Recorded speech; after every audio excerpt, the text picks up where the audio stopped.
All right, I've got a joke for you. Two pastors and two kids walk into a suite at the Indianapolis Motor Speedway. What happens next is this episode. No, seriously, sitting down with my dad and two of my sons to end this series of IMS, Indianapolis Motor Speedway podcast episodes. I love this episode. I hope you do too. Here it comes. Created on purpose and for purpose. Hey, welcome back to the Daron Earlewine podcast, live from the Indianapolis Motor Speedway. It's the month of May in Indianapolis, in our family's favorite month of the year. Sitting down here, first time we've ever done this. 3 generations of Earlewine men sitting around a table at IMS. Welcome to my father, Dave Earlewine. Dad, welcome. Hello. Welcome back. You were on, we had you back on it's been probably 20 years ago. No, it was 4 or 5 years. We were in the other studio. It's probably 5 years ago, something like that. Oh, and Ty, you guys just finished your episodes. We were sitting here in the suite. We were planning on doing a third episode with just the 3 of us. And I thought, Dad's here. Let's pull him in to the conversation because we're talking about always here on the podcast, finding a sense of calling, sense of purpose in our life, what God's called us to. And I was joking on the way down here, Dad, and I said, because we love racing. And Cole and I and Knox and Ty talked about it. We think there may be something wrong with this, that we enjoy being at the Motor Speedway this much. But I said on the way down here, it's all your fault because when we were kids, you took us to the Princeton Fairgrounds in Princeton, Illinois, a town of probably, how big was Princeton? 5,000, 10,000 people? Pretty big. Yeah, probably 5. So it was your first pastorate in Wine, Illinois. Right? That was your first church. Big church. Massive. And we would go, it was 10 minutes to the next town, and you would take us to the fairground to go watch dirt track racing. That's probably one of the best things I've ever done for you guys. Although, I don't know if your brother likes racing or not, but he's had seasons where he liked it. Did you like it growing up? Oh, yeah. Well, I was at the drag strip every weekend with my cars. Oh, yeah, you raced them. Yeah. That's why your mother fell in love with me. Fast cars and handsome gentlemen. I don't think you could try with your 2012 Civic and your 2016 Accord. I don't think it would do too well in the quarter mile. But I did have a Cuda and a Corvette at one time. Yes, I've heard these stories. Yeah. And I'm still sad you sold the Corvette because that would probably be worth a lot of freaking money right now. But yes, yeah, or we just sit and watch it and ask Grandpa, let's ride it. So we have a commonality in racing, but that I always said, as I've continued to grow in understanding my call to ministry, is I don't think I know I didn't realize this in my probably teens or 20s, and I've reflected on it more and more, is that growing up, you modeled for me this willingness to take significant risk to step into what God was calling you into. I mean, if people want to go back in the archives and find the episode where we kind of helped through your journey, but I mean, grew up in a non-Christian home, both parents not believers. You get married, you go to Vietnam, you come back from there, start dating mom, not following Jesus. You come to faith, and within 5 years, you respond to a call to ministry, leave home, go get a degree. Before you know it, you're in ministry. Then a couple of years after that, you take a risk and move our family all the way to Arizona, which we had no connection to Arizona. Thank you so much for making that decision. We didn't even really like the desert or know anything about it before we went, I don't think. No, I remember you guys came home and gave Damon and I a book called Wildlife of the Southwest. Yeah. Scared me to death. I was convinced we're moving to Arizona. I'm dying by either a scorpion, rattlesnake, Gila monster. There's so much venomous things in the desert. This is a death trip. But you modeled for me, as I look back on it, that when God asks you to do something, you say yes to it. And it doesn't mean it always goes great, because it didn't always go great for you or for me. But I'm asking you to think back a long time, right? But you didn't learn that from your dad or your grandfather. Where do you think that you found the courage to go, I'm going to say yes to what if I got same to do.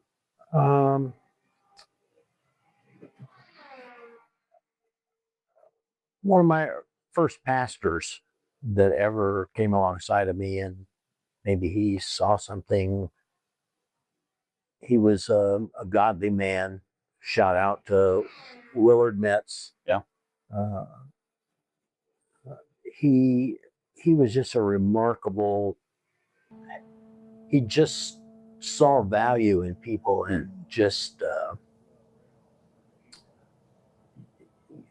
you just wanted to follow, and do whatever God asked you to do, because Willard Metz said,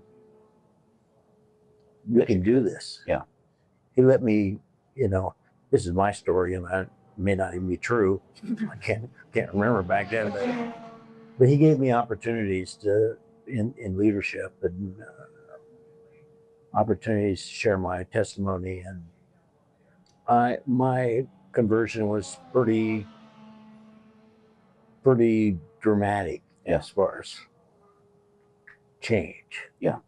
So after that early experience, I guess I had confidence that if I was feeling that God was leading one way or the other, that he was going to provide. Yeah. And he always has. Yeah, he has. So you sitting over there in the corner of the suite here, listening to your two eldest grandsons unpack the way that they're watching God unfold their sense of calling. Yeah. What was, I guess, some of your observation from a corner seat, and well, not just today in the interview, but you've got to watch them since they were born. Reflecting on that, what are some things that were some takeaways maybe for you today? I have a great deal of confidence in what God's going to do in the future because of these kind of guys that you and Julie have influenced and invested heavily in. And I was so impressed with the depth of their testimonies and the stories. It was clear that it was real. Mm. And I'm so proud of them. I hope I live long enough to watch them. For you guys, so obviously, I don't know. I hope you don't.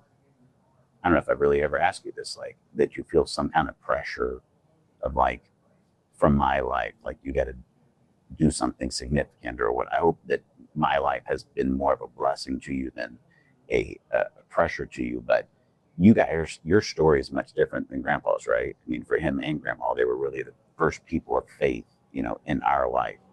What's it like for you guys as you're stepping into understanding God's call in your life, understanding what he's asking you to do, for you to be on both sides? So even with Mom, with her parents, faithful believers, being the third generation, following God into the adventures he has for you. What does that feel like? Pressure? Does it feel like?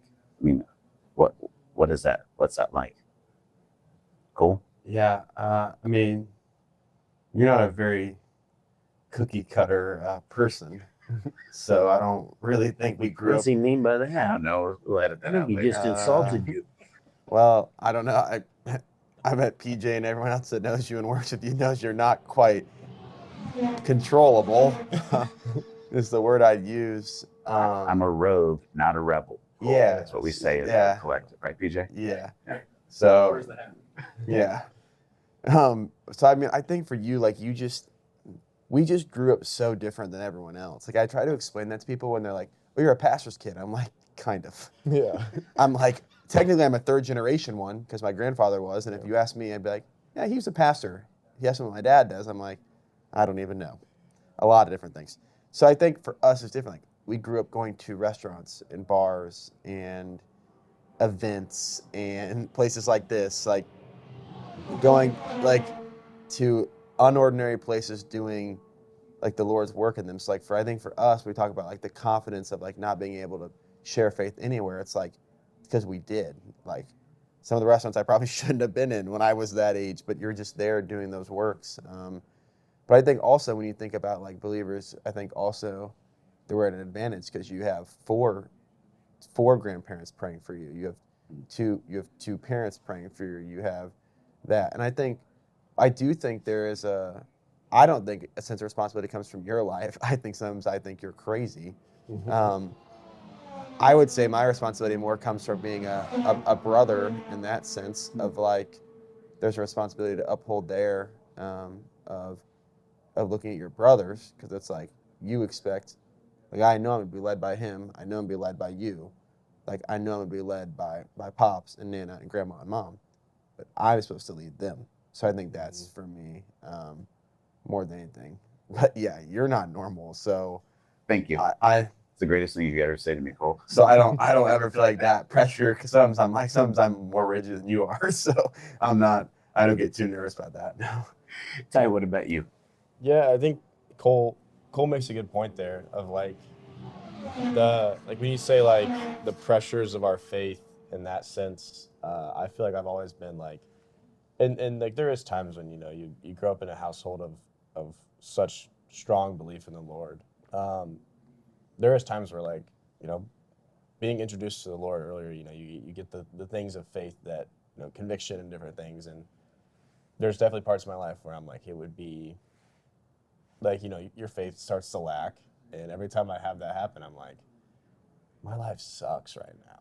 Like, when I'm like, I'm going to do this all by myself. I'm not going to be with the Lord. And it's like, you guys have given us such a great example. But still, like, in my mind, like, your faith is your own.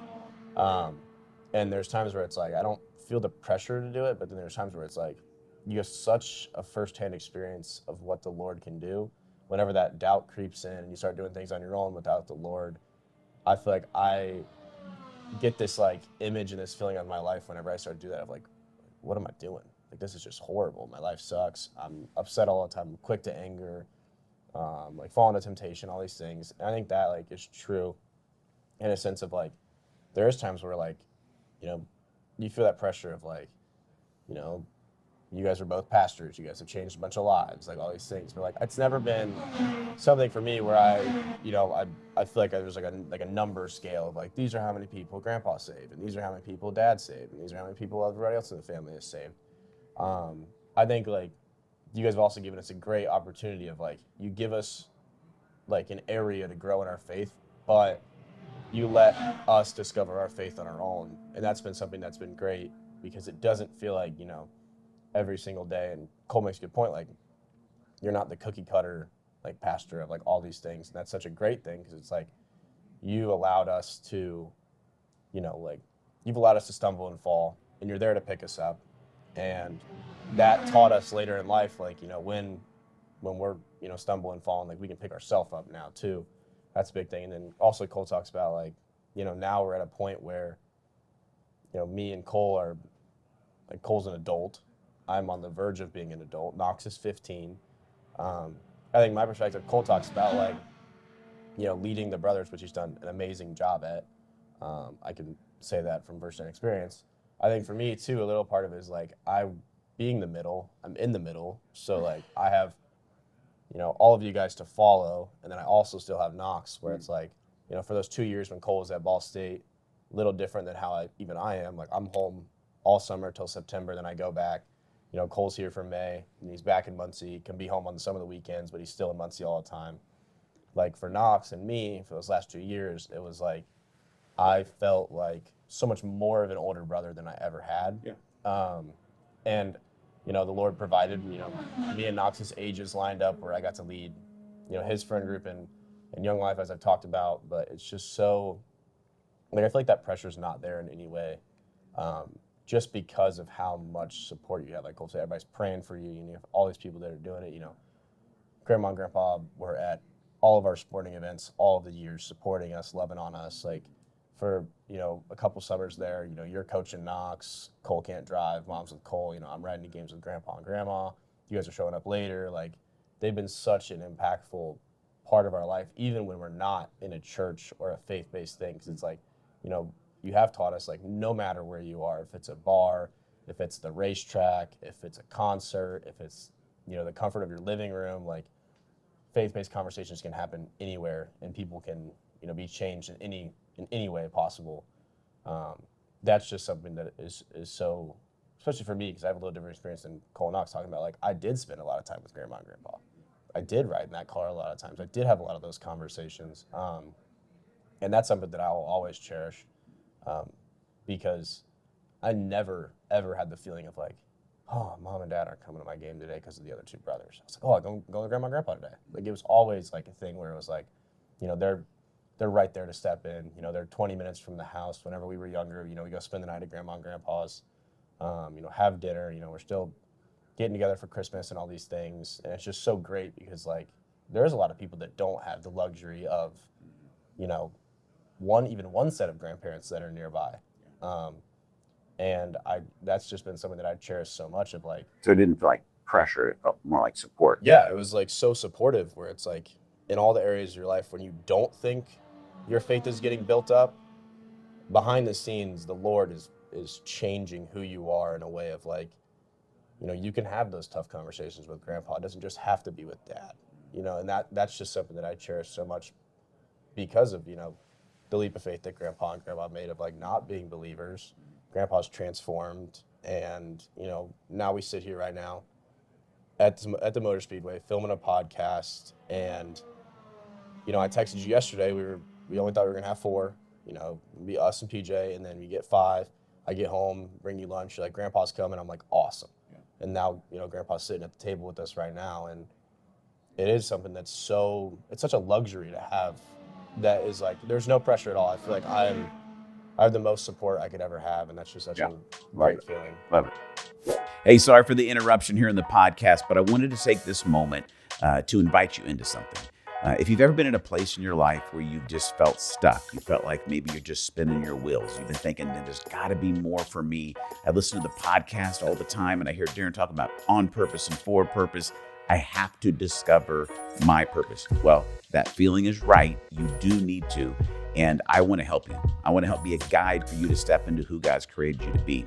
And that's the purpose in the design of what we do with Rogue Collective Coaching. So if you're curious, or you know, listen, I'm not curious. I know it's time for me to take action. Here's your call to action. I want you to go to roguecollectivecoaching.com. I want you to click the button that says book a discovery call. I want you to jump on a 30-minute conversation with me. Jump on the phone. We'll talk about where you are and if Rogue Collective Coaching is your next step to help you to become who you were born to be. roguecollectivecoaching.com. Book a discovery call. Can't wait to chat with you. Let's get back to the episode.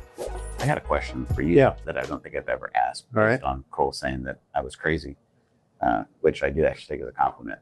So in the context of us wanting to find our sense of calling, I love Ty brought the analogy out in his episode that, you know, Cole is more of an oval track person, drop the hammer and just build, he's going to do the thing. Ty's more of a road course, weaving his way through. Like, you broke out in a new frontier to go be a Christian, be a pastor, Arizona, all these things.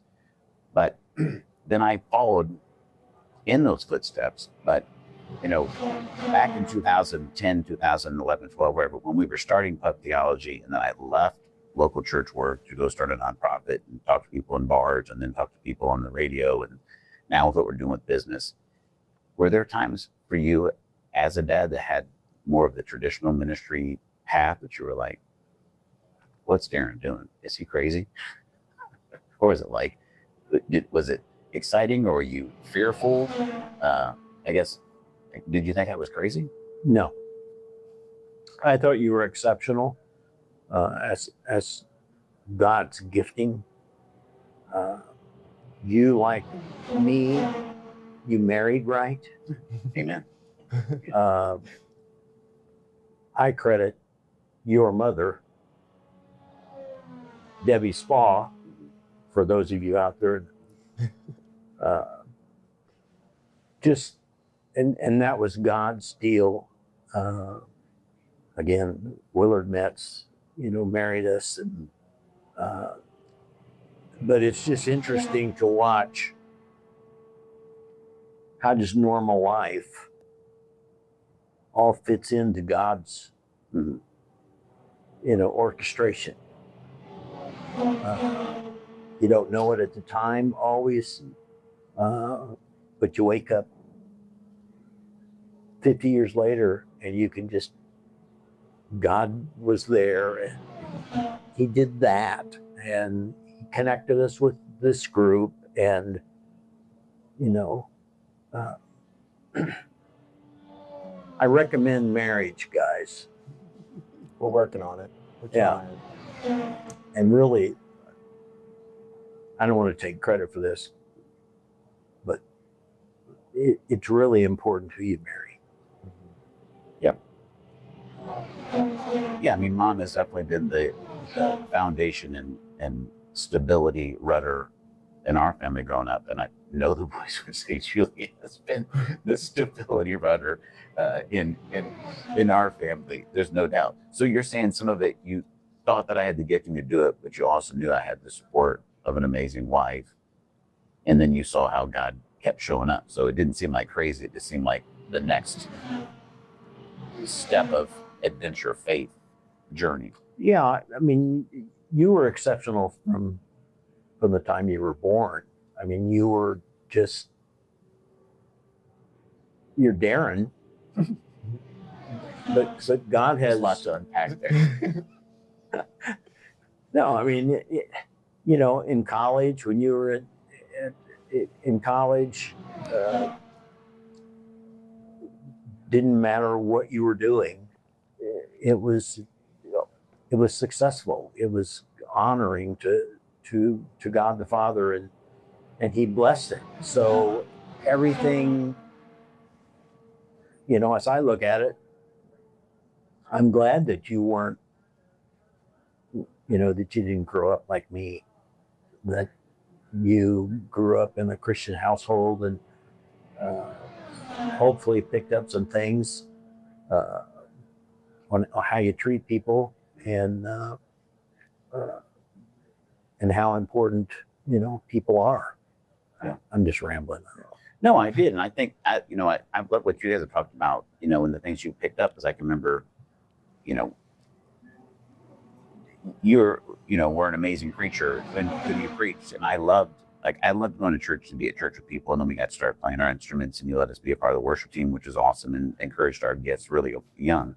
But I love to go hear you preach, because for me, it was like, I think I didn't know it then. You let me preach when I was 16, which was a pretty gutsy move on your behalf. But even as a younger kid, of being watching you preach and being I'm learning by watching. I want to be able to do that. I want to be able to be funny, and I want to be able to be relatable, and I want to be passionate. I want to have a heart to win souls and stuff. And those are things that I caught from you, not just was taught, but just to encourage you to, as you're figuring it out, whether you're an open course guy or a road track guy, what God's calling is you talked about that in your episode of these things that's they make me come to life. Mm-hmm. I'm drawn to those things.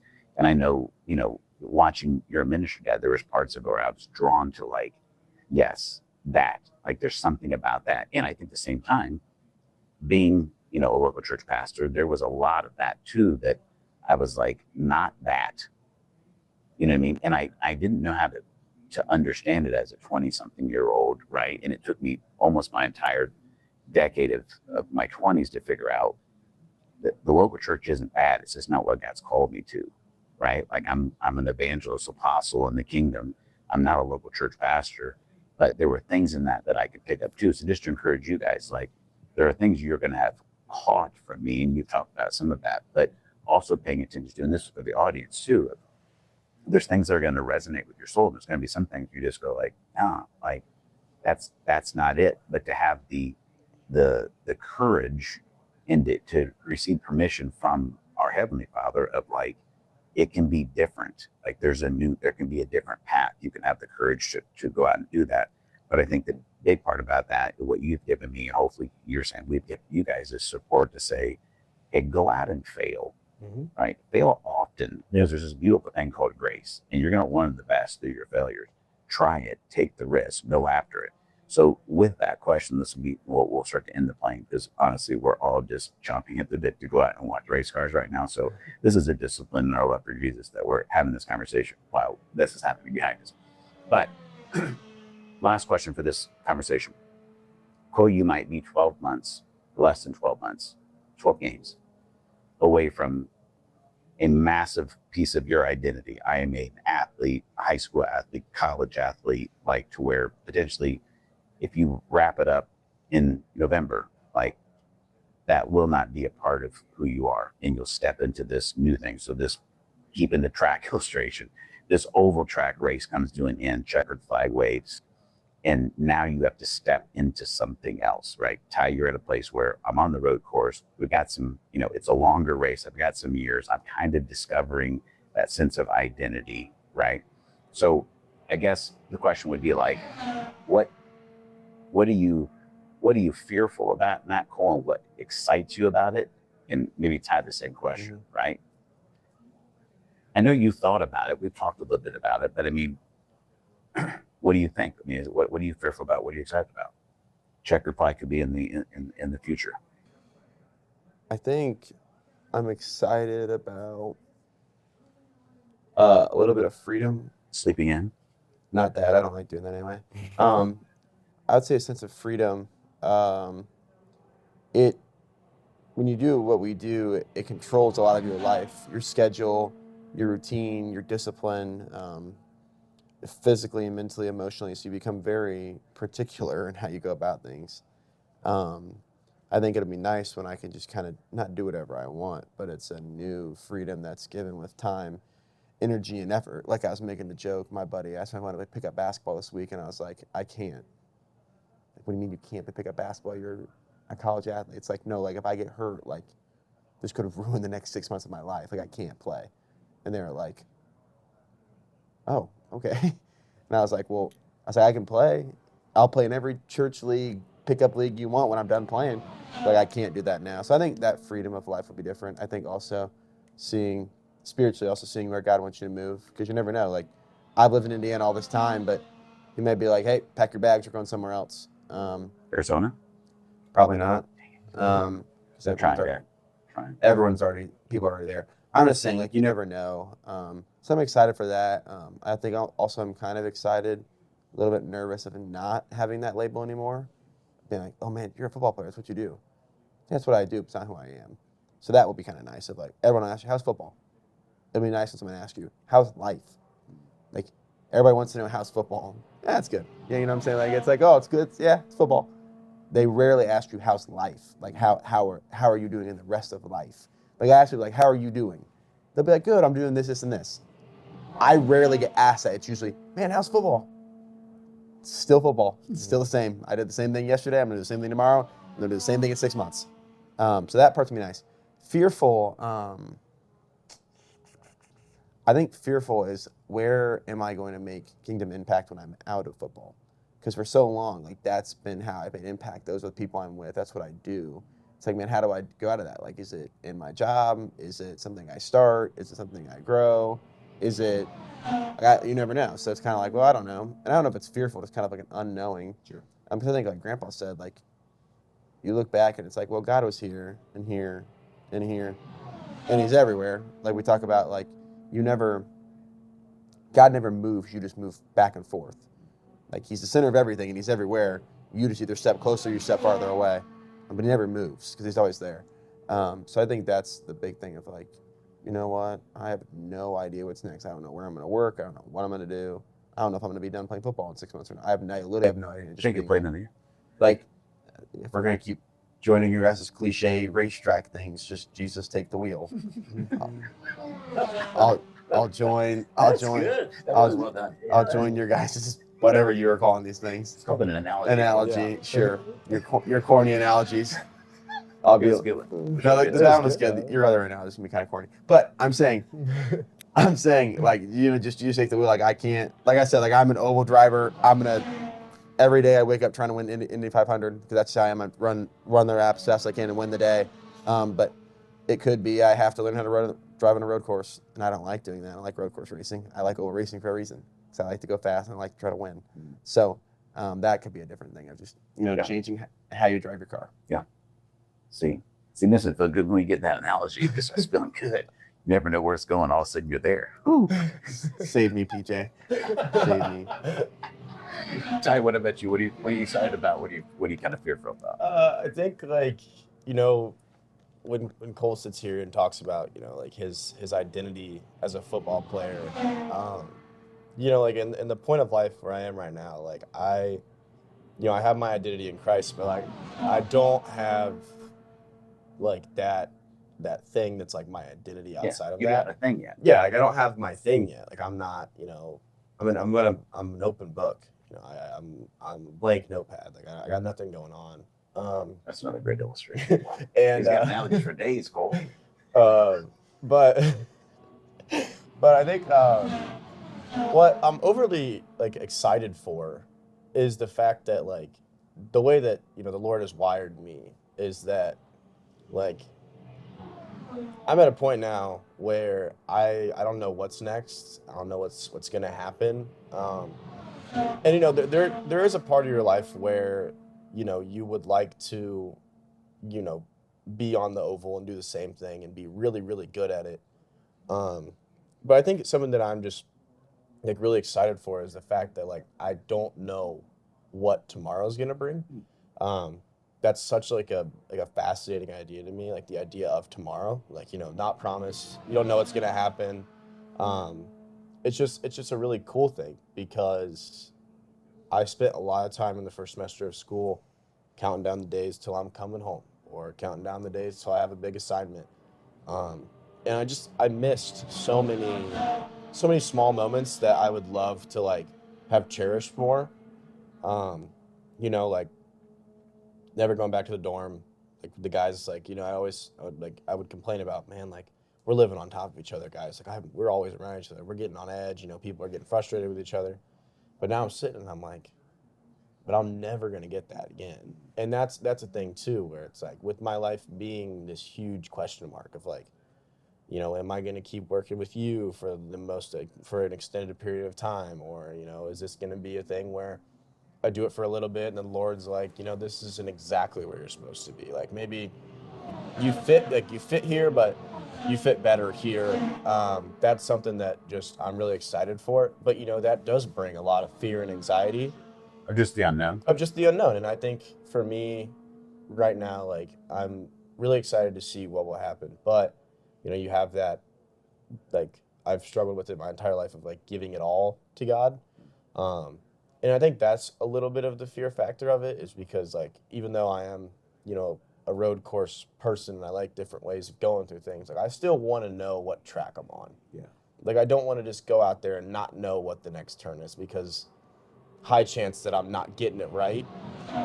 That's just kind of how I think in my mind of like my anxious mind of like, okay, because this happened and this was bad, let's go through all the scenarios of how this can get worse. Just in case it does get worse, I know exactly what I'll do if this just blows up. And, you know, that adds a fear and anxiety to my life. But now, like, even talking about the idea of, like, you know, I'm content with having that fear and that anxiety a little bit because of the fact of, like Cole said, like Grandpa said, like, you know, I wake up 30 years from now, 40 years from now, and I'm like, he was here, he was there. And Cole said too, like he's everywhere. But like, when you really sit and you're talking about it in coaching this week, I think you're talking about stillness, like what scares you the most. And I think, you know, stillness can definitely be scary, but you know, there's a positive to being still for a second, because if I never was to slow down, I'm gonna miss all of these things that the Lord's providing for me. And I would rather wake up in a month or 6 months and be like, man, that month I had this, and this. And then when I'm 50 years from now, I'm like, I had this and this. I had just so many more things. And that's just, you know, something that goes along with, you know, this whole conversation of like, you know, Grandpa had to change his life and trust in the Lord and, you know, give it all to him. And then, you know, Mom and Grandma were such a stronghold for all of us. They still are. It's an anxiety that's cushioned almost is a way to put it, where it's like, I'm anxious about what's going to happen. But at the same time, I'm like, why would I be overly anxious when I have all of these examples of why it's going to eventually work out? Of God's faithfulness. Yeah. So what you're saying is sometimes you got to slow down. You got to pump the pits, Yeah. right? If we're just gonna keep hammering you got to these, check yeah, in with just, your crew chief, right? it's Cole? fine, You yeah. may check in with the spotter, right? hopefully no one starts Am this I clear? episode, like, Am I clear on the halfway through. outside, right? Is the car on the inside, right? Are we pitting on this lap or the next one, right? We going 2 tires or 4? It's just He never poking- was. just He poking never the was bear. this way when he was growing up. Oh really? No. I feel like you might learn it from somebody. Yeah, seriously. Little witty comments. You know what I hear all the time from them? No. That often when we were growing up, we would be out in public places, and I love public places. I know you do, We know you and do. We know. and you may We all not have know. had the strongest filtering system You didn't have a filter, on what you would say, and neither does Dad. and I have realized that neither do I, and so now what they remind me is we would be out as a family, and I would be there anxious of like, holy crap, what is Dad going to say? And now I realize that not only the love of racing, the trust of the Lord, marrying a great woman, Yeah. you have also handed down the epic legacy of who knows what they're going to say in public. And here's my favorite thing that's going to happen is somewhere in the next 2 decades, when they have children, they will do the same freaking thing. Must have been Steve Earlewine's fault. Thanks, That's Steve. my grandpa. Yes. Okay. Closing thing. Dad, hearing him say that, you came to the Lord, became a pastor, did that for 25 years. Dad changed the plan. You had a different plan, right? In the past, 15 to 20 years, you've not been in the same kind of ministry roles.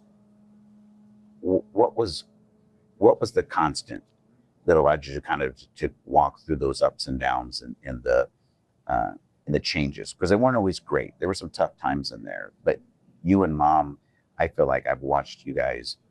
You have come to know and love the Lord, I think, more genuinely and closer the longer you've lived.